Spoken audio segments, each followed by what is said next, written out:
All right, this is a video lesson for Unit 11, Lesson 4, which is factoring. This is probably the most important lesson of all of Algebra 1.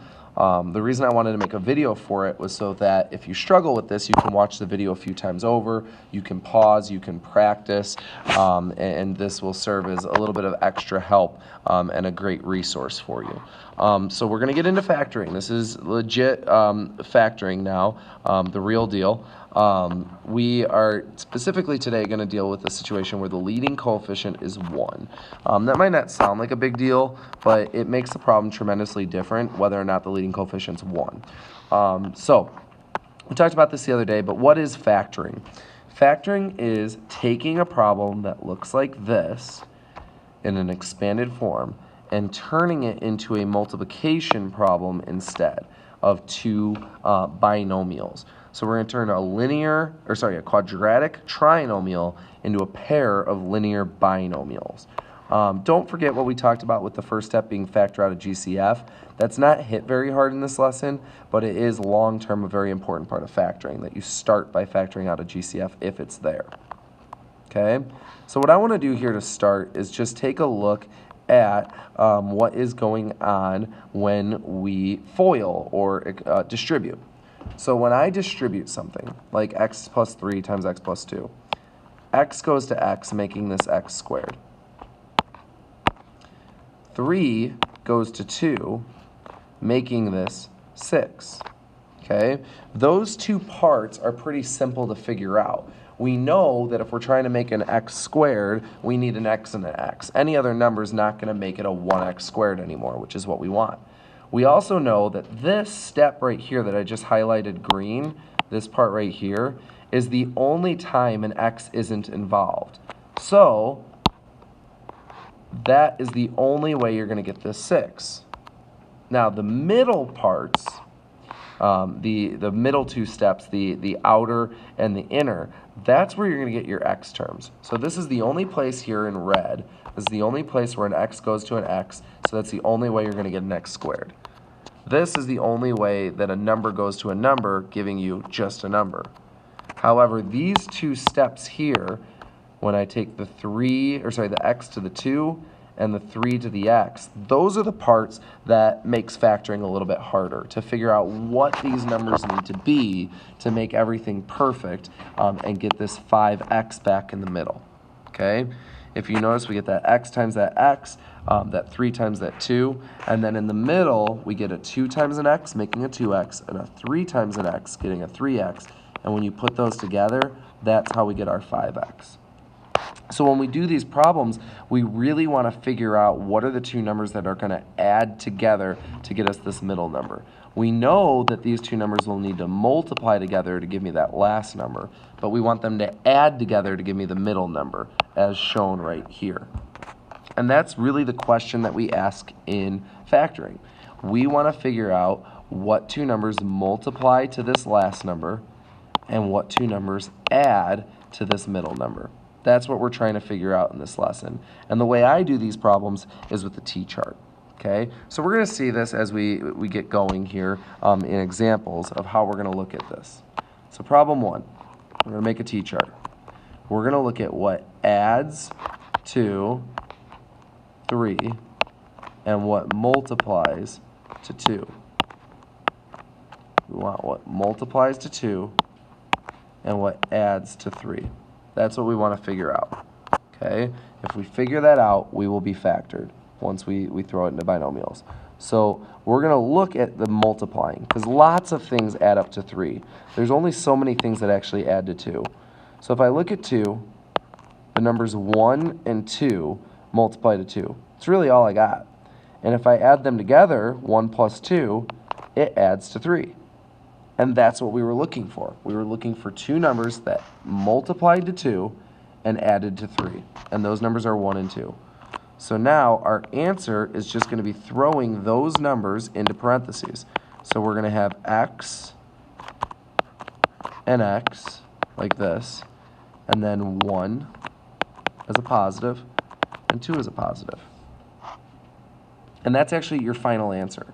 So this is your first example of factoring. Okay, x plus 1 times x plus 2.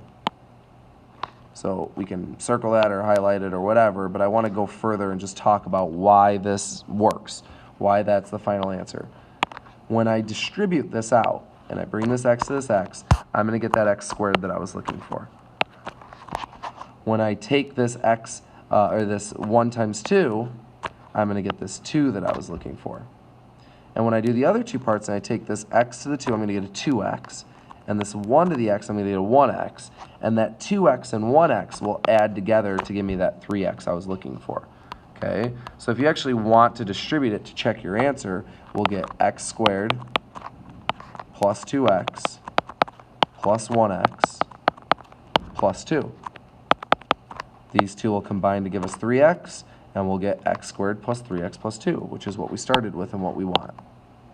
Now, we don't need to always show that work.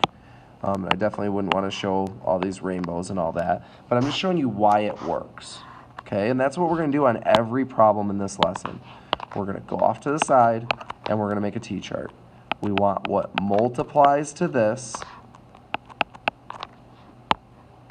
and what adds to the middle number, which in this case is 1x. Okay? Now, some of you are going to get really good really quick at being like, oh, it's 6 and 2, or oh, it's 3 and 4. You're going to get really quick with it. Others, you're going to have to take your time to work this out. Okay? Now, to multiply to negative 12, one of the numbers needs to be negative and the other has to be positive. So, we could have 1 and 12, but one of them is going to have to be negative. Well, think about it. Negative 1 plus 12, or 1 plus negative 12. Neither one of those is going to get us 1. So that's not going to work. 1 and negative 12, or negative 1 and 12. Like 1 and 12 won't go together to get a 1. So that's not going to work. So we're going to move on. It's not going to be 1 and 12. How about 2 and 6? Well, those are 4 units apart. So even if I make the 2 negative, we'll get an answer of 4. If I make the 6 negative, I'll get an answer of negative 4. It's not going to work. So I can safely say that it's not 2 and 6. How about 3 and 4? One of them's got to be negative because I'm trying to make a negative through multiplication. So one of these has to be negative. If I make the 3 negative, negative 3 plus 4 gives me that 1 I'm looking for on the right. That means those are the numbers I want. This is going to lead to my answer, negative 3 and 4. So I'm going to come over here. I'm going to set up my parentheses. This is just how we finish off every problem. It's going to be an x over here and x over here, because these need to multiply to be x squared. So it's always going to be x and x in this kind of problem. Okay, and these two numbers always have to be something that multiplies to this number here. So the numbers we're going to use are negative 3 and positive 4. And that is our factored answer. If you were to expand it, you would get back to this original. So to recap, because every problem is going to be like this, we're going to make a t-chart. We're going to figure out what multiplies to the last number and what adds to the middle number. So let's go again. At this point, if you're feeling it and you're understanding it, I would start trying these problems on your own and then using my video as a checking point to see if you're doing it right. So for this problem, I want what multiplies to negative 6 and adds to positive 5. I'm not going to include the x's over here. Okay, well, what if it's 1 and 6? Well, one of these numbers has to be negative. If I make the 1 negative, negative 1 plus 6, that equals 5. So I got it right away. I got lucky. Negative 1 and 6, do it right away. Had that not worked, then I might have been looking at 2 and 3, because those are other things that multiply to 6. But I got it, negative 1 and 6. So this is going to be x minus 1, x plus 6. Final answer. Let's go on to number 4. I want two numbers that multiply to the 27 and add to the 12. Well, 1 and 27. Since this is a positive number here, then either both of the numbers are positive or both of them are negative. Well, they got to add to a positive, so they're both going to be positive numbers. So we could have 1 and 27. But those don't add to be 12, so that doesn't work. 2 doesn't go into 27, but 3 and 9 do. And 3 plus 9, that equals 12. So that's our answer. X plus 3, X plus 9. Hopefully you're starting to catch on to this pattern because all these problems are really the same as each other. There's different little parts of it that make some problems harder than others, but it's all the same idea. T-chart, find the two numbers, throw them into parentheses with X. Let's move on to number 5. Again, by this point, hopefully you're either asking questions or you are able to do these on your own and you're just using the video to check. So I'm multiplying to 8.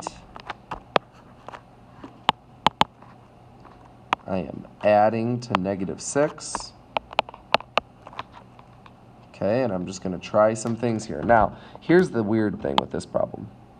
What are the things that multiply to 8? 1 and 8, 2 and 4.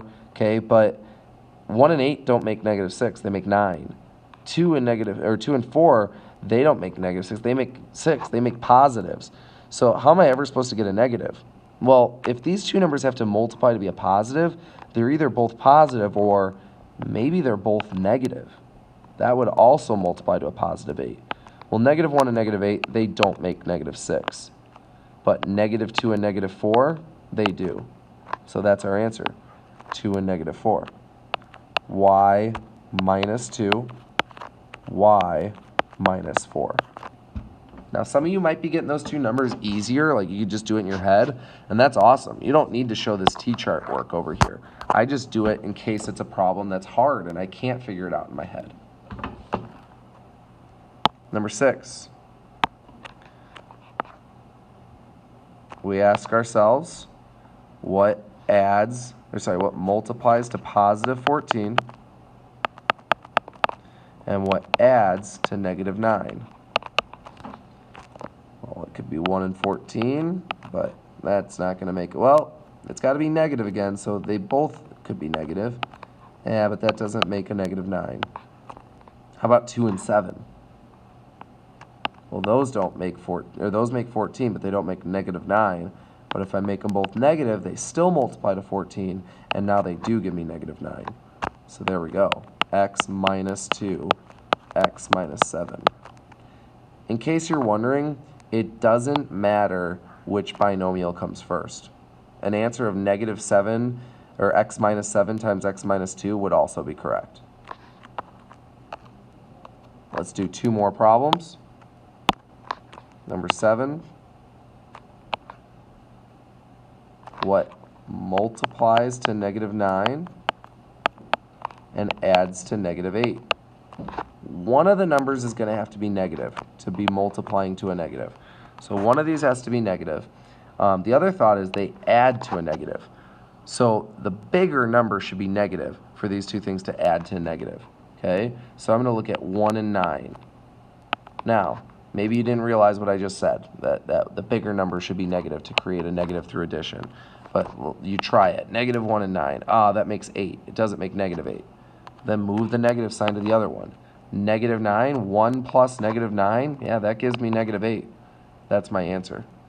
Now, if that didn't work, I would have moved on to 3 and 3 and tried that. But 1 and -9, that's the answer. X plus 1, X minus 9. Let's do one final problem here.